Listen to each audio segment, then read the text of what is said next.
I need you to actually hear me right now. Because I'm not doing this twice. Then say it. Don't make me guess. You keep telling me things are going to get better, and I keep believing you, and nothing changes. I can't keep choosing a future that only exists in your head. So this is you choosing him instead, in front of everyone. He can offer me the world. You can't even afford the luggage fee.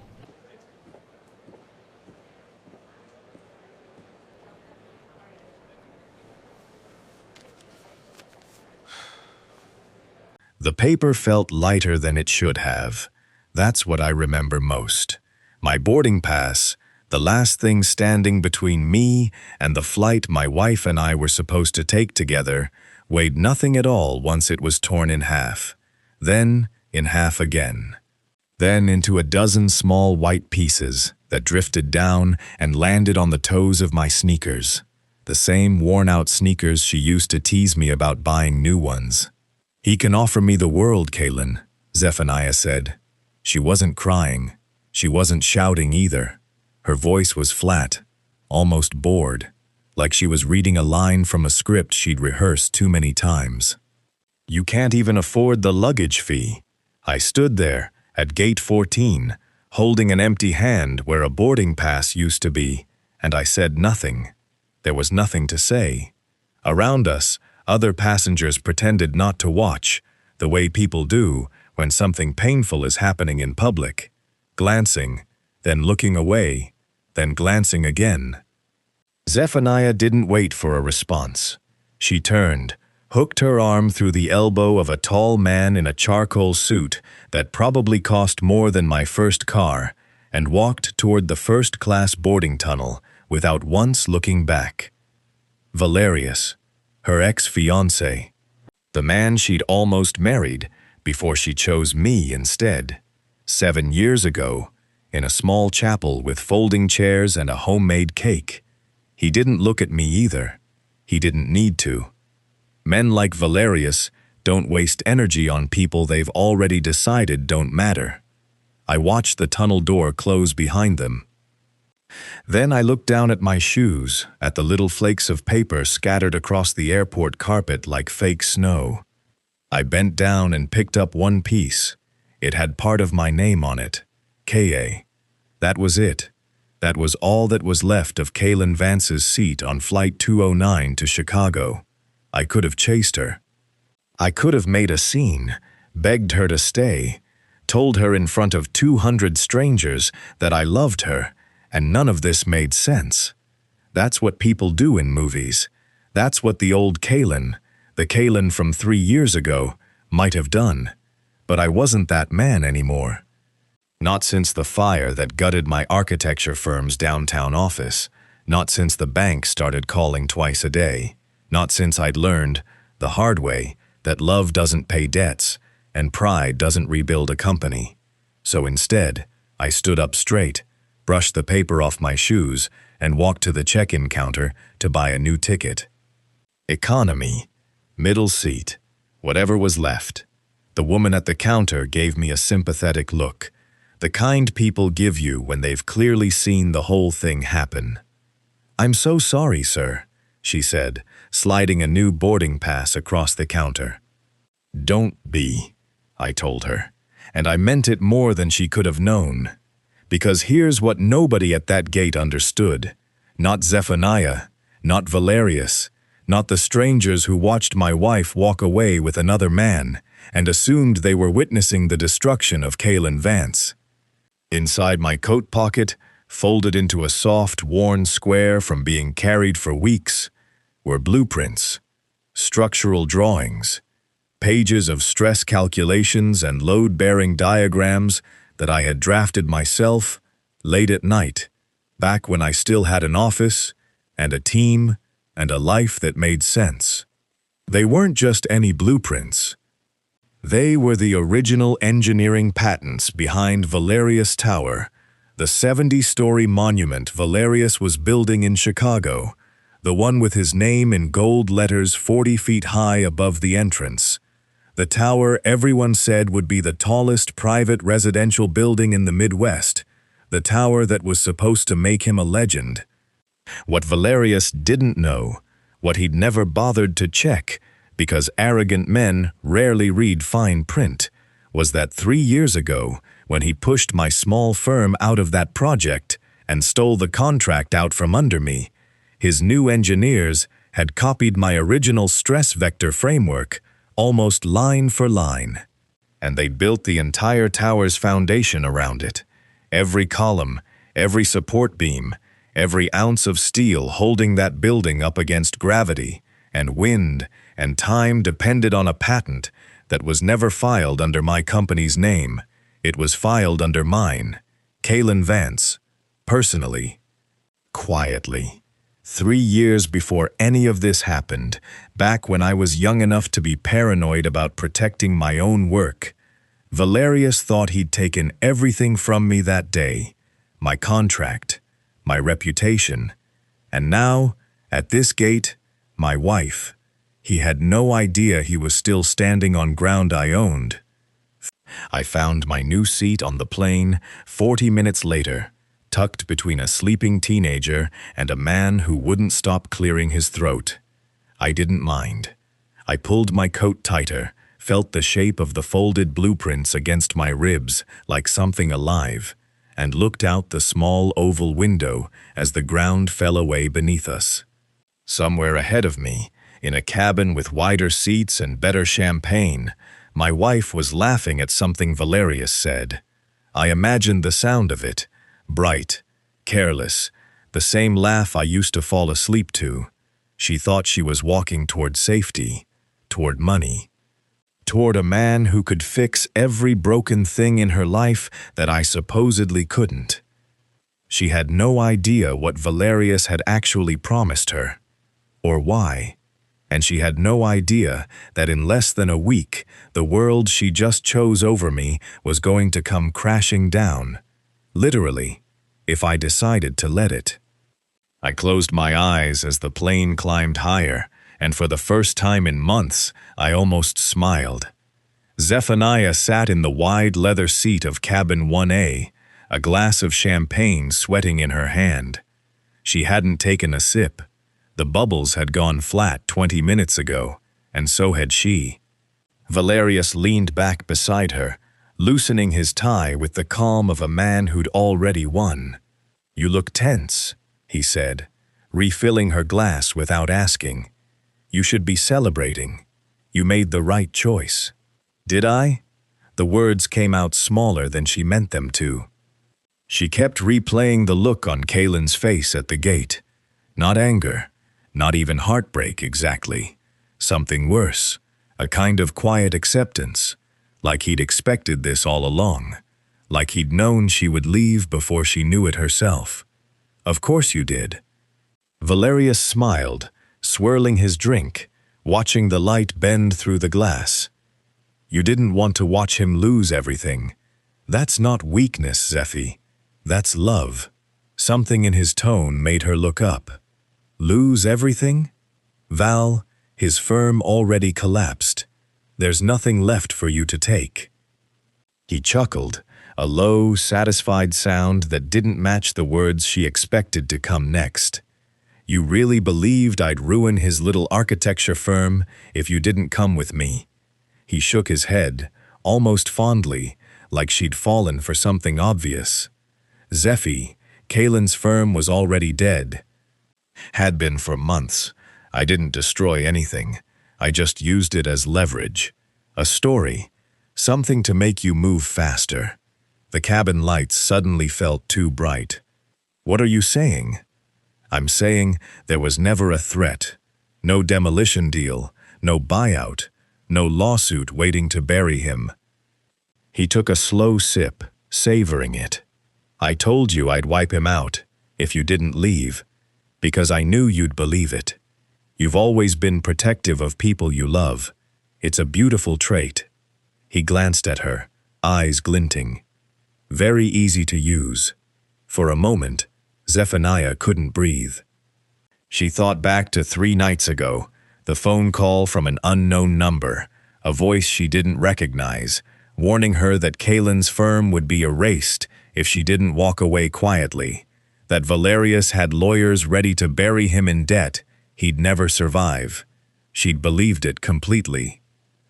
She'd spent 2 sleepless nights convincing herself that leaving Kaelen was the only way to save him, that her humiliation at the gate, the torn ticket, the cold performance of choosing money over love was actually an act of protection. She had destroyed her marriage to save a man who was never in danger. "You lied to me!" Her voice cracked on the last word. "I persuaded you," Valerius corrected gently, as if there were a difference. "There's an art to it. You don't force someone to walk away from a life. You make them believe walking away is the only way to save it." He reached for her hand. She pulled it back before he could touch her. "I've wanted you back for 7 years, Zephy." "I wasn't going to leave that to chance." She stared at him, and for the first time since she'd met him at 19, she saw him clearly. Not the charming, wounded ex-fiancé who'd supposedly grown and changed, but a man who had spent years constructing a lie, patient enough to survive a decade, careful enough to fool the one person who thought she knew better. "Turn the plane around," she said. "We're at 35,000 feet. Then land it in Chicago and put me on the next flight back." Valerius's smile finally faded, replaced by something colder. "Zephaniah, think about what you're doing. You humiliated him in front of 200 strangers. You tore up his ticket with your own hands. There's no version of tonight where he opens his arms and welcomes you home like nothing happened." The words landed exactly where he intended them to, in the soft, guilty place already forming in her chest. He wasn't wrong. That was the cruelest part. She thought of Kaelen's face again. Not shouting, not begging, just standing there, absorbing it, the way he absorbed every hard thing life had thrown at him over the past 3 years. The fire, the bank calls, the slow disintegration of everything he'd built. She had added herself to that list. Willingly, publicly, on camera probably, knowing how many phones had been out at that gate. "I need to fix this," she whispered, more to herself than to him. "You can't fix betrayal with an apology," Valerius said, almost kindly, almost like a warning meant to help her. "Some things, once they're torn, don't go back together the same way."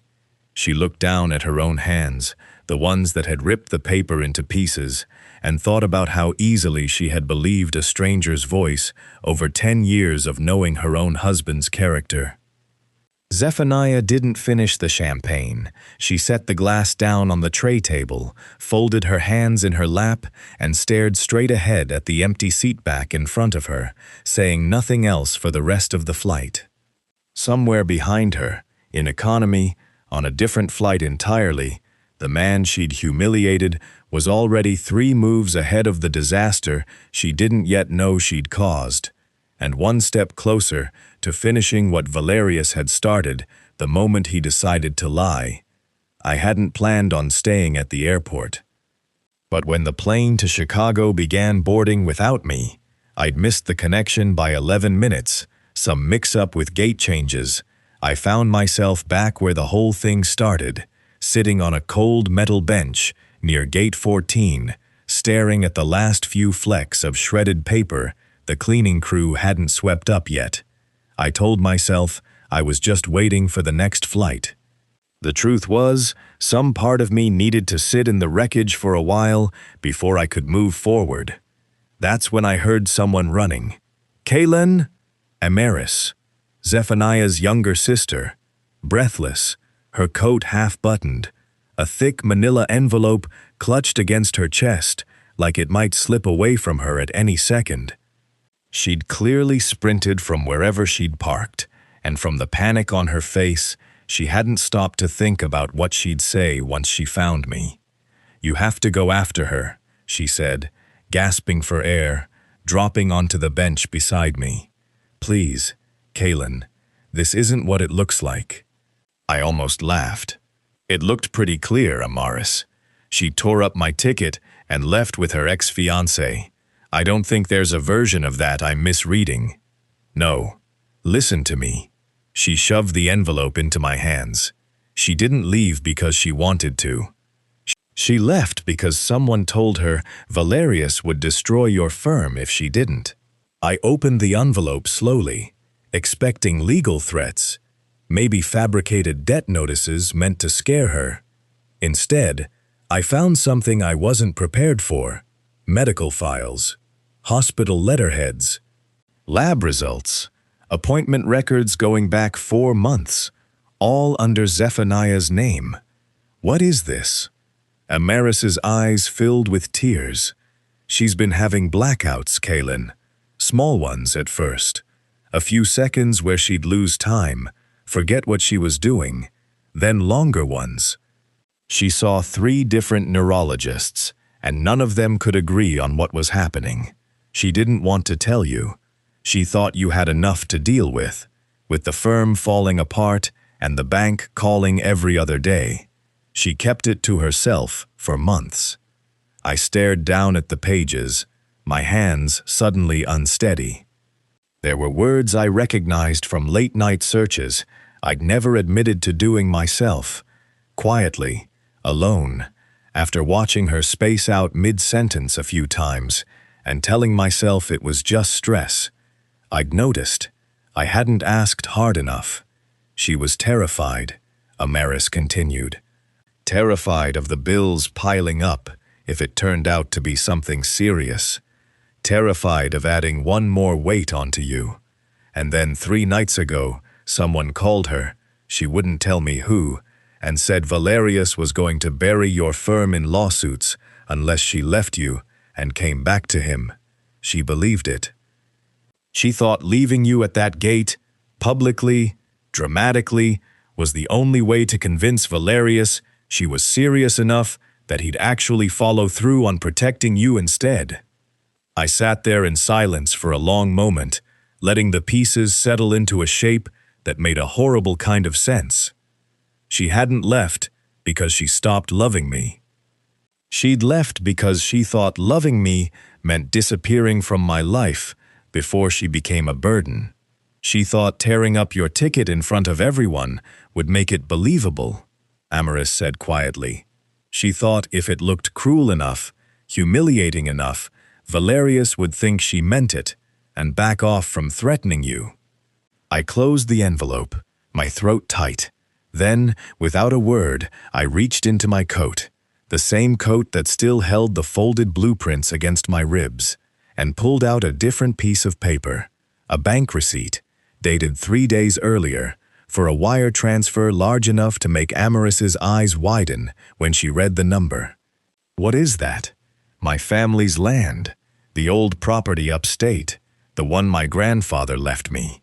I handed it to her. I sold it 2 weeks ago.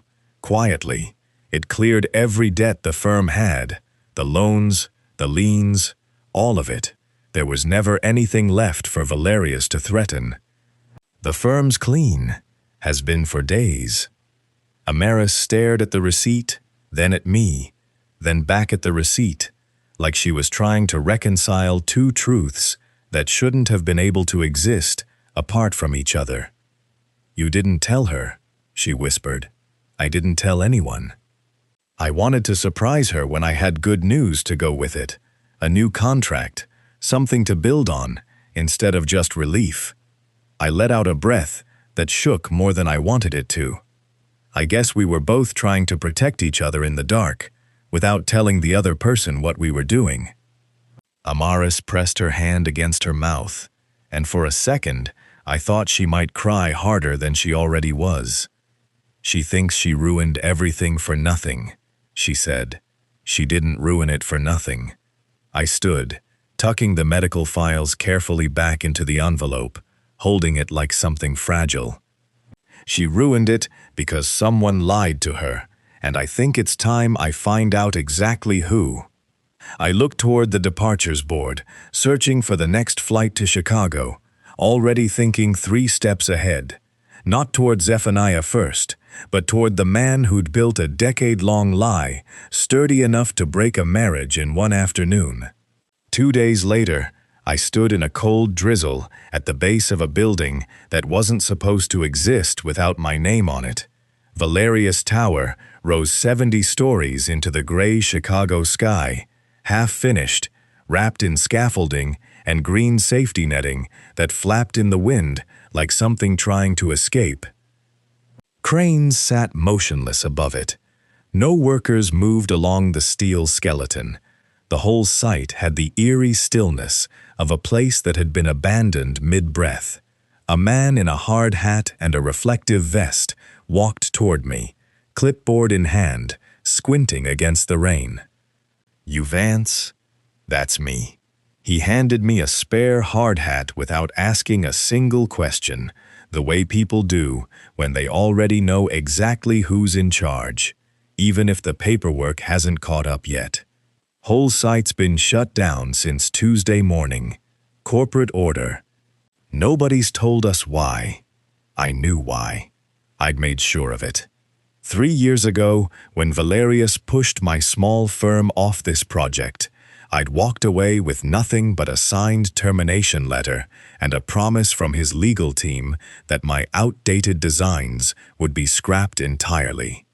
What they never bothered to check, what nobody on his new engineering team apparently thought to verify, was that the replacement framework they'd built the entire tower around wasn't new at all.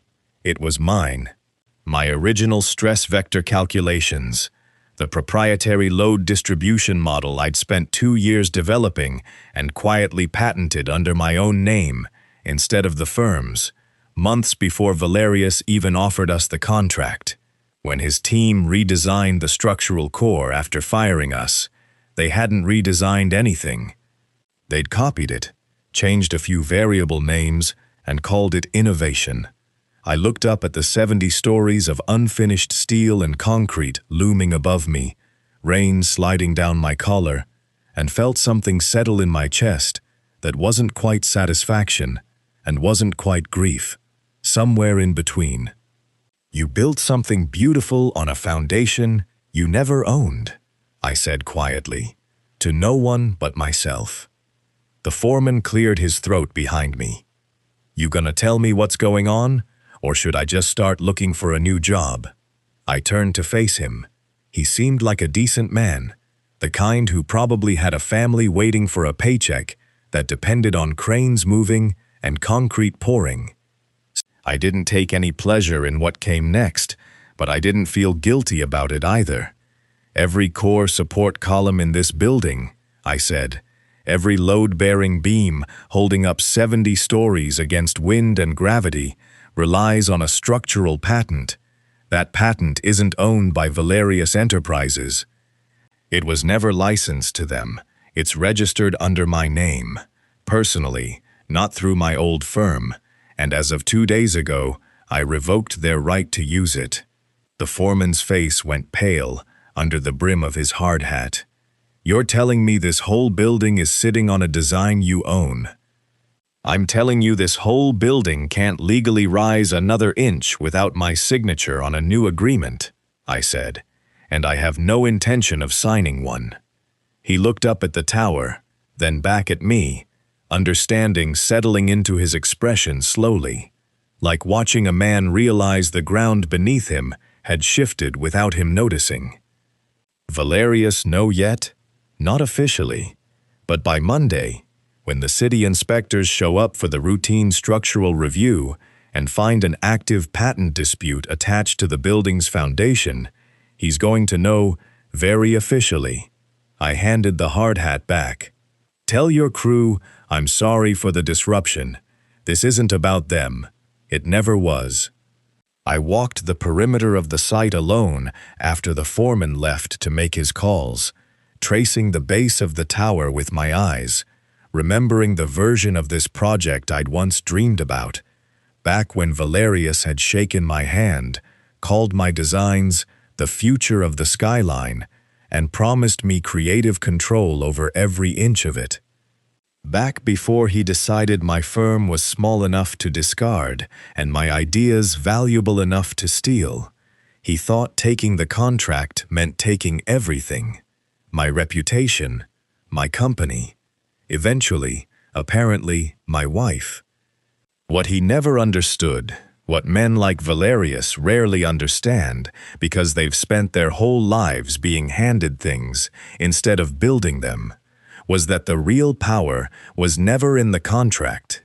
It was in the design itself, the math, the quiet, careful work nobody photographs for magazine covers. I could feel my phone buzzing in my pocket. Probably a Maris, checking in. Possibly a lawyer, confirming the cease and desist paperwork was ready to file the moment Valerius's team tried to pour another yard of concrete without authorization. I didn't answer yet. I stood there a little longer in the rain, looking up at 70 stories of a stolen dream, and let myself feel, for the first time since the airport, something close to control. Somewhere across the city, Valerius still had no idea his empire was standing on borrowed ground, and that the man he'd humiliated at a departure gate was the only person alive who could pull it out from under him. Zephaniah hadn't left the guest wing in 3 days. The room was beautiful in the way everything at Valerius's estate was beautiful. Floor-to-ceiling windows overlooking Lake Michigan, a bed big enough for 4 people, a marble bathroom she hadn't used except to splash cold water on her face when the crying became too much to sit inside of anymore. None of it felt like comfort. It felt like a cage, dressed up in good lighting. She hadn't eaten a real meal since the flight. A housekeeper had left trays outside her door, twice a day, and twice a day, Zephaniah had let them go cold. In her lap sat a worn leather journal, its spine cracked from months of being carried in her handbag, opened and closed in waiting rooms and parked cars and bathroom stalls whenever the shaking in her hands got bad enough that she needed somewhere private to write it down. Day 47. Lost about 20 seconds this time. Was standing in the kitchen, and then I was sitting on the floor. Kaelen was at the office. Didn't tell him. Day 52. New neurologist says it could be related to stress or it could be something structural. Wants more scans. Can't afford more scans. Didn't tell Kaelen we can't afford more scans either. Day 61. Scared today. Scared most days now, honestly. She closed the journal before she reached the more recent entries, the ones written in a shakier hand, the ones she wasn't ready to read again. She'd told herself the blackouts were a secret she was keeping to protect Kaelen from one more thing to worry about. Looking back now, curled up in a stranger's guest bed 300 miles from home, she wondered if she'd really been protecting him at all, or just protecting herself from having to say the words out loud and make them real. A soft knock interrupted her thoughts. Zephy. It's me. She sat up so fast the journal slid off her lap. Amaris?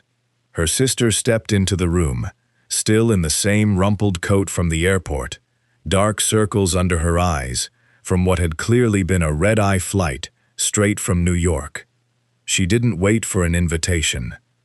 She crossed the room and pulled Zephaniah into a hug so tight it nearly knocked the breath out of her. How did you even get in here?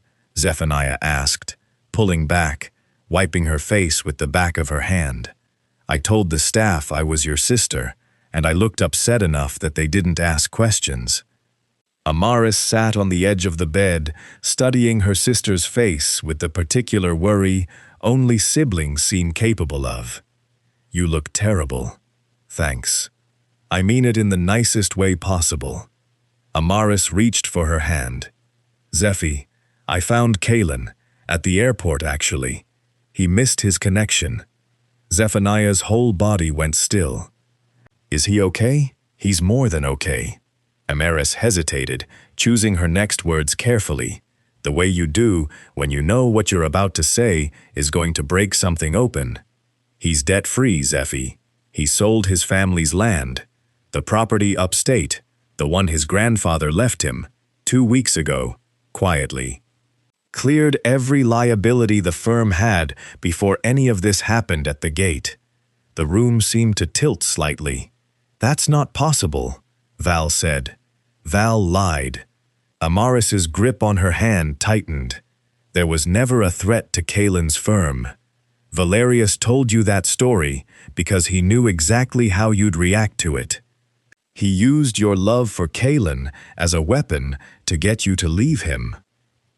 Zephaniah felt something cold spread through her chest, replacing the numbness she'd been sitting in for 3 days with something sharper. Betrayal has a particular shape, she was learning. It doesn't just come from the person who lied to you. It comes from the version of yourself who believed them so completely. There's something else, Amaris said quietly, and Zephaniah braced herself, sensing there wasn't much more her heart could absorb tonight. Kaelen knew about your blackouts. He'd noticed, even though you tried to hide them. He'd already found a specialist, a neurological clinic in Zurich, one of the best in the world for whatever's causing this. He arranged the intake weeks ago. He was going to surprise you with it once he had the debts cleared and something solid to offer you, instead of just fear. Zephaniah's hand flew to her mouth. The journal slid the rest of the way off the bed and landed open on the floor, pages fluttering to a stop on an entry she hadn't meant for anyone to see.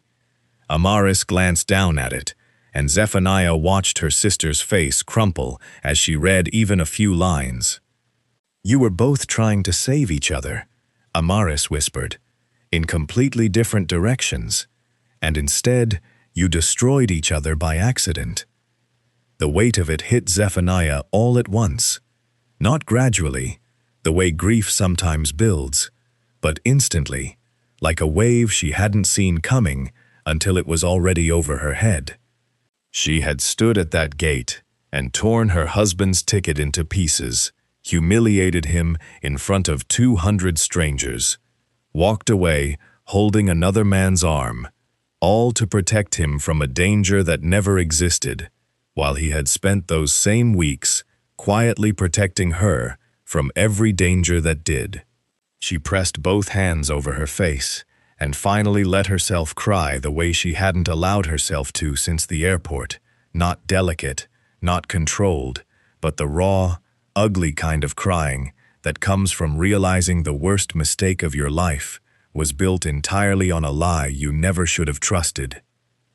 Amaris didn't say anything else. She just held her sister and let her fall apart, the lake wind rattling softly against the windows outside, while somewhere across the city, the man they were both thinking about was already 3 steps ahead of the storm about to break. Valerius Enterprises occupied the top 3 floors of a glass tower downtown, the kind of building with a lobby fountain and a receptionist trained to make visitors feel small before they even reached the elevator. On the 40th floor, in a boardroom with a view of the lake, Valerius sat at the head of a long mahogany table, staring at a document his legal team had placed in front of him 20 minutes ago and still hadn't managed to explain in a way he could accept. What do you mean we can't top out the tower? His fist came down on the table, hard enough to rattle the water glasses. 6 lawyers sat in silence around him, none of them eager to be the one who answered. Finally, his chief legal counsel, a sharp-eyed woman named Priya Malhotra, who had built her career on delivering bad news without flinching, slid a folder across the table. It's a cease and desist injunction, she said, filed yesterday morning. The patent holder for the load-bearing framework used throughout the tower's structural core has formally revoked our license to build on that design. Then license it again. Pay him double. I don't care what it costs. We tried, sir. Priya's voice stayed level, though something in her expression suggested she'd been dreading this meeting since the moment the injunction landed on her desk. He's not interested in negotiating, and there's a larger issue. What larger issue could possibly be bigger than money? The patent was never legally transferred to Valerius Enterprises in the first place. She let that sit for a moment before continuing. When your team took over the project from Vance Architecture 3 years ago, the structural framework your new engineers implemented wasn't an original design. It was substantially, in some places, almost identically, based on stress vector calculations already patented under an individual's name, not the firm's, his. Valerius's jaw tightened. Whose name? Priya didn't answer right away. She simply turned the folder toward him and pointed to the signature line on the original patent filing, dated 3 years before the tower's groundbreaking. Kaelen Vance. The room went quiet in a way that felt almost physical, the kind of silence that presses against your ears. "That's impossible," Valerius said, though his voice had lost some of its earlier certainty. His firm was finished. Bankrupt. I made sure of it. His firm's financial status has no bearing on his personal intellectual property rights, Priya said. He filed that patent under his own name, independent of the company, before you ever offered his firm the contract. When your engineers redesigned the structural core, after terminating his involvement, they built almost entirely on his original framework, likely without fully understanding they were doing so, since the documentation your team inherited wasn't properly attributed. So fix the attribution. Pay whatever licensing fee he wants. We offered, through back channels, before this reached your desk formally. Priya hesitated, choosing her next words with visible care. He declined, emphatically. Valerius stood, pushing his chair back hard enough that it nearly toppled. He walked to the window, staring out at the half-finished skeleton of his tower rising in the distance, cranes frozen mid-motion against the gray sky. There has to be a workaround, a redesign, something. A full structural redesign at this stage of construction would take 18 months minimum and cost more than the original build, said one of the junior lawyers, immediately regretting speaking up when Valerius turned to glare at him. Priya cleared her throat, drawing his attention back. There's a more immediate problem, sir. The injunction doesn't just prevent future construction. It flags the entire existing structure as built on unauthorized intellectual property, which means the city's building department is required to review the structural integrity certification before allowing any further work, including finishing touches on floors already completed. And if they find the certification compromised, then the building gets condemned pending a full engineering review, which could take years. She paused. And your construction loan, the $400 million facility from Meridian Bank, has a clause tied directly to continuous, uninterrupted progress on the build. If construction halts for longer than 30 days without resolution, the bank has the right to call in the loan immediately, in full. Valerius's face had gone the color of the concrete, sitting unused at his construction site. They'll bankrupt me. If the loan is called and you can't cover it, yes. Given the scale of the facility, that's a realistic outcome. He stood at the window for a long moment, hands pressed flat against the glass, watching his tower sit motionless against the skyline like a monument to his own arrogance.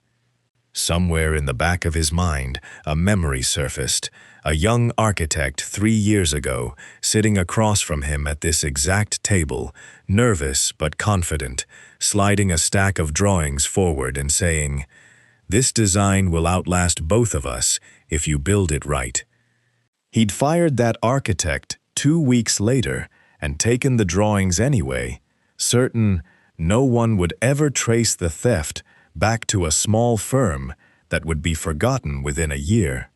He hadn't accounted for the fact that Kaelen Vance had never trusted anyone enough to let the patent sit anywhere but under his own name.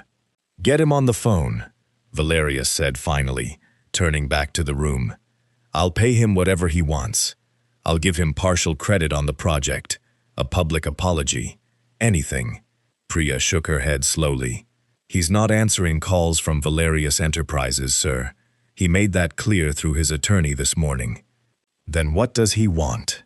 Priya glanced down at the folder one more time before closing it, her expression carefully neutral. "According to his statement, he doesn't want anything from you at all. He said, and I'm quoting directly, 'I don't need to take anything from Valerius. I already own what matters.'" Valerius stared at her, the words settling into him with the slow, sinking weight of a man realizing, 4 days too late, exactly how much he'd underestimated the person he'd humiliated at an airport gate. The gala had been planned for 8 months. Valerius had spared no expense. A glass pavilion at the edge of Navy Pier, floor-to-ceiling windows overlooking the lake, string quartets stationed at 3 different corners of the room, and a guest list that included investors, journalists, city officials, and enough old money to fill a small country's treasury. The event was supposed to be the public unveiling of Valerius Tower's completed exterior, a triumphant announcement that construction delays were behind them and the building would top out by spring. What Valerius didn't know, standing at the center of that glass pavilion in a tailored black suit, champagne glass in hand, smiling for photographers, was that I was already inside the building. I'd arrived an hour early, credentialed under a different name through a contact on the events team, and taken a seat near the back, where the shadows from the pillars kept me mostly hidden. I watched him work the room the way he always had, effortless, magnetic, completely certain that whatever storm was coming for him could be charmed away with the right handshake. He didn't see me until I was already walking toward the small stage where he was preparing to give his opening remarks. 2 federal marshals fell into step beside me as I crossed the floor, moving with the kind of quiet, deliberate calm that made the crowd notice before they understood why. Conversations trailed off in small clusters. Cameras that had been pointed at Valerius slowly turned toward the 3 of us instead. Valerius's smile faltered for just a second, a flicker, there and gone, before he recovered it, raising his glass toward me, as if this were simply an unexpected guest arriving late. "Kaelen, didn't expect to see you here." "I imagine not." I stepped up beside him, close enough to the microphone that I didn't need to raise my voice for the room to hear me. "I hope you don't mind if I say a few words before your announcement." He didn't have time to object. I'd already reached for the microphone. "Good evening," I said, and the room went fully silent, the string quartet trailing off mid-phrase as the musicians realized something unplanned was happening. "My name is Kaelen Vance. 3 years ago, I was the lead architect on this project, before Valerius Enterprises terminated my firm's contract and awarded it to an in-house team instead." Valerius's jaw tightened beside me, but he stayed still, aware, as I was, that 200 phones were already recording. "What most of you don't know," I continued, "is that the structural framework holding up every floor of this building, the load-bearing system that made this 70-story tower possible, was never legally licensed to Valerius Enterprises. It was patented under my name, personally, before this project ever began. 4 days ago, I revoked that license, following months of unauthorized use I only recently uncovered." Murmurs rippled through the crowd. Someone near the front raised a phone higher. A reporter I recognized from the Tribune was already typing furiously. "As of this morning," I said, "due to non-compliance with a formal patent injunction and failure to disclose material structural risk to investors and lenders, Valerius Tower has been foreclosed. The remaining construction assets, land rights, and unfinished structure have been acquired by a newly formed holding group, of which I am the primary stakeholder. Valerius stepped forward, finally finding his voice. This is absurd. You have no right. I have every right, I said quietly, turning to face him directly for the first time since the gate. The same way you had no right to tell my wife I was drowning in debt when you knew perfectly well I wasn't. The same way you had no right to lie to her about threatening my firm just to get her back.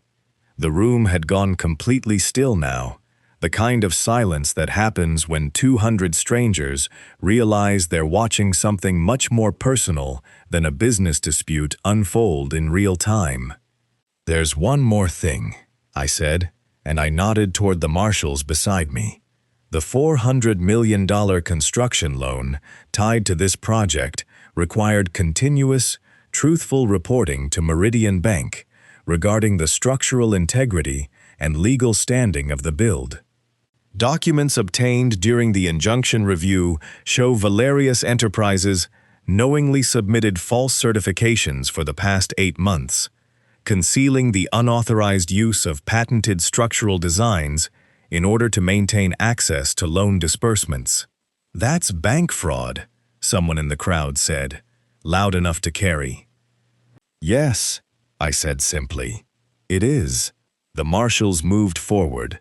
Valerius took a step back, his composure finally cracking, his eyes darting toward the exits, as if there were somewhere to go, some version of this night that didn't end exactly where it was ending. 2 more federal agents I hadn't noticed at the edges of the room stepped in from opposite sides, closing whatever small gap he might have imagined escaping through. "You don't understand," he said, and for the first time since I'd known him, his voice actually shook. "Everything I did, I understand perfectly," I said. "You built an empire on something that was never yours. My work, my marriage, you thought both were things you could simply take, the way you'd always taken everything else." The marshals took his arms. Cameras flashed in a steady, relentless rhythm as they led him across the pavilion floor, past investors who were already pulling out their phones to call their lawyers, past journalists who would have this story written and published before the ice in the untouched champagne glasses even had time to melt. I stood at the center of that glass room, surrounded by 200 strangers and the wreckage of a man's empire, and felt something I hadn't expected to feel at all. Not triumph, not quite relief either, just a quiet, exhausted stillness, the particular kind that only comes after you've finally stopped carrying a weight you didn't realize was crushing you until the moment it was gone.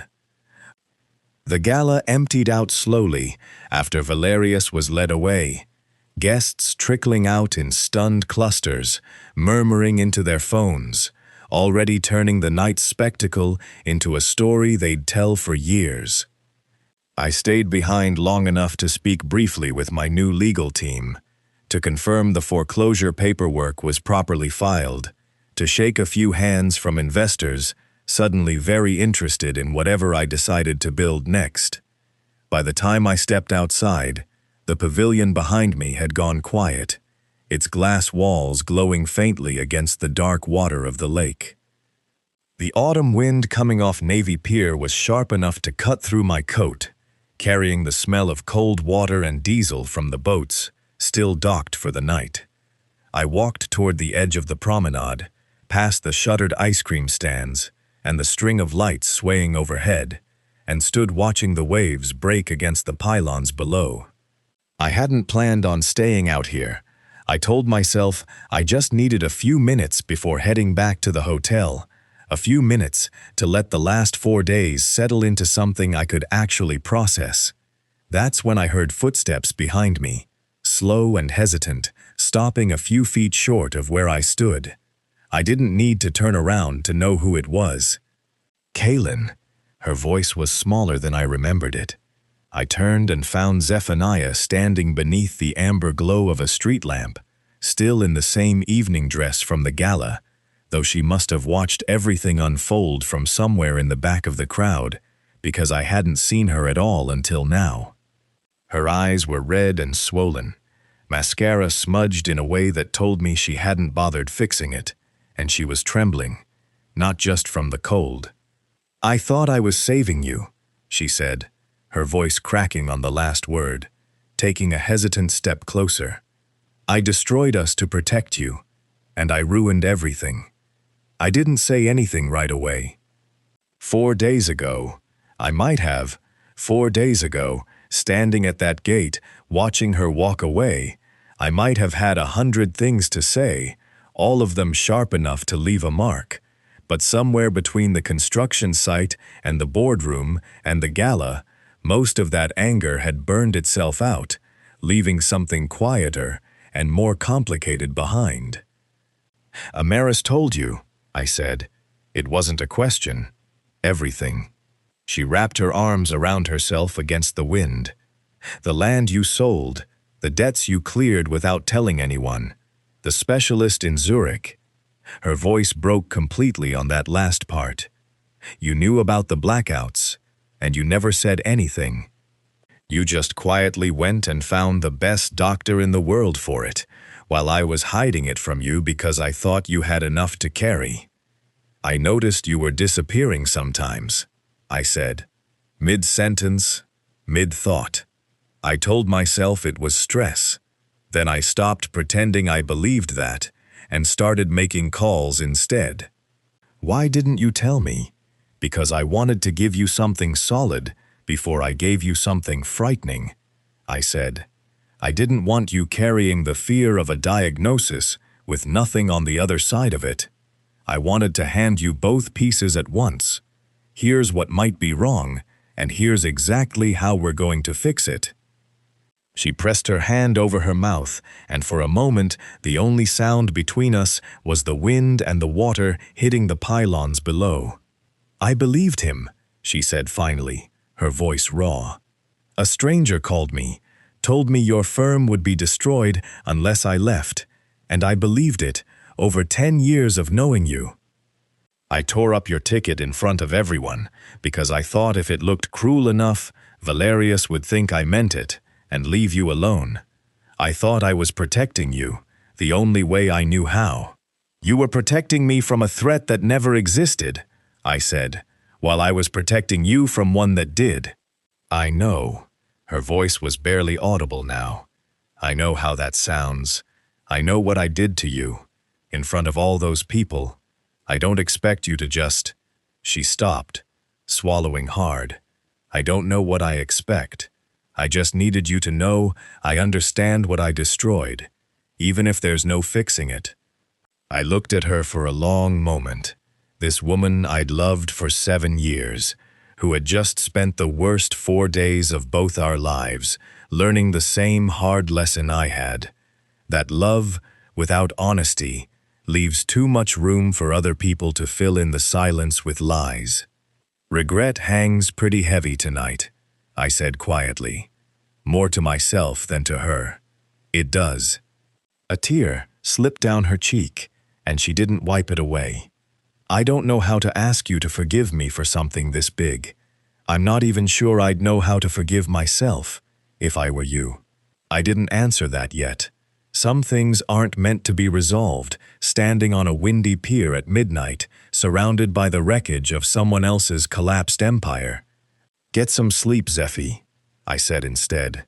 "We'll talk tomorrow. Somewhere warmer, somewhere with coffee instead of champagne."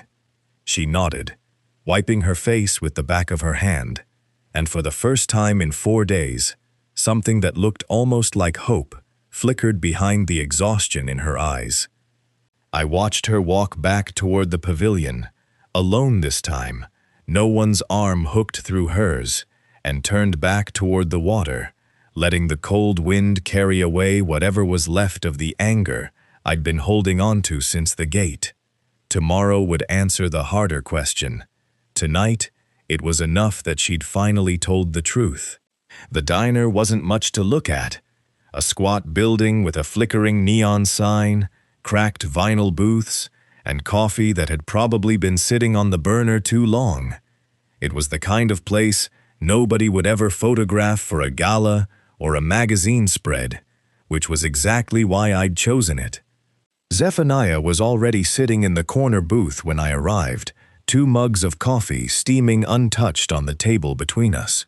She'd changed out of the evening dress into jeans and a plain sweater, her hair pulled back, no makeup at all. She looked more like herself than she had in days, tired, but real. I slid into the booth across from her. Neither of us said anything at first. The waitress came by, refilled a coffee that hadn't been touched, and left without a word, sensing correctly that this wasn't a table that wanted conversation from anyone but each other. "I didn't think you'd come," Zephaniah said finally, wrapping both hands around her mug without lifting it. "I said we'd talk. You said a lot of things could still be true after everything I did. I wasn't sure I believed you meant it." I studied her face, the exhaustion still sitting heavy under her eyes, the careful way she was holding herself together, like she expected this conversation to be the thing that finally broke her. The anger I'd carried through the airport, through the construction site, through the boardroom and the gala, had settled into something quieter over the last 12 hours. Not gone, just different, something I could finally set down instead of grip. "I spent 4 days taking apart a man's entire empire," I said, piece by piece. Patents, loans, contracts. I was good at it, Zephy. Methodical. I didn't feel much of anything while I was doing it, honestly, until it was finished and I was standing on that pier last night, and all I could think about was you. Her eyes filled, but she didn't look away. "I could have used all of that anger on you too," I continued. "I thought about it, somewhere over Lake Michigan on the flight back. I could have let the fury from the gate carry into every conversation we'll ever have again. But I kept thinking about what Amaris told me, that you spent months hiding blackouts from me because you didn't want to add weight to a life you thought was already collapsing. And I kept thinking about the fact that you tore up that ticket believing, completely, that it was the only way to save me from something you thought was real. That doesn't make it okay," she said quietly. "I still did it. I still believed a stranger, over 10 years of knowing you." "No, it doesn't make it okay." I reached into my coat and pulled out a plain envelope, sliding it across the table toward her. "But it makes it understandable. And understanding something isn't the same as being finished being hurt by it." She opened the envelope slowly. Inside was a folder of intake paperwork from the clinic in Zurich, fully paid, confirmed, an appointment scheduled for the following week, along with a single flight ticket in her name. "Kaelen, I'm not going to leave you to fight whatever this is alone," I said, meeting her eyes. "Whatever's causing the blackouts, whatever the specialists find, we're finding out together. That part isn't up for negotiation." Tears slipped down her face freely now, and she didn't try to stop them. "Why are you doing this? After everything?" "Because tearing up a plane ticket doesn't undo 7 years," I said. "And a lie from Valerius doesn't erase everything true between us before he ever opened his mouth. I forgive you for what happened at the gate, Zephy. I mean that. But forgiveness isn't the same as forgetting, and it's definitely not the same as trust." She nodded slowly, wiping her face with the sleeve of her sweater. "I know. I don't expect it to be. Trust isn't a building you can reconstruct overnight," I said. "It's not like a patent or a contract, something you can just re-sign and have it be valid again. It's slower than that. It has to be rebuilt, one honest conversation at a time. The blackouts you didn't tell me about, the fear you didn't share, all of it. No more protecting each other by hiding things. That's what got us here in the first place. No more secrets," she said, like a vow. "Even the ugly, scary ones. Even those." We sat there for a long moment, the coffee finally cooling between us, the diner's old neon sign buzzing faintly outside the window. Somewhere across the city, Valerius was sitting in a holding cell, his empire dismantled, his decade-long lie finally out in the open for everyone to see. His story was finished. Ours, whatever it was going to become, was still being written. So where do we start? Zephaniah asked, her hand finally reaching across the table, hesitant, waiting to see if I'd take it. I looked down at her hand, then up at her face, red-eyed, exhausted, but honest, in a way I hadn't seen in months, and I reached across the table and took it. We start with your health, I said. We start with Zurich, and maybe, someday, if we're patient enough and honest enough, we find our way back to us. Outside, the first light of morning was just beginning to break over the diner's parking lot, thin and pale, but real. Not an ending, not quite a beginning either. Just two people, finally telling each other the truth, choosing, for the first time in a long time, to build something together instead of protecting each other alone in the dark.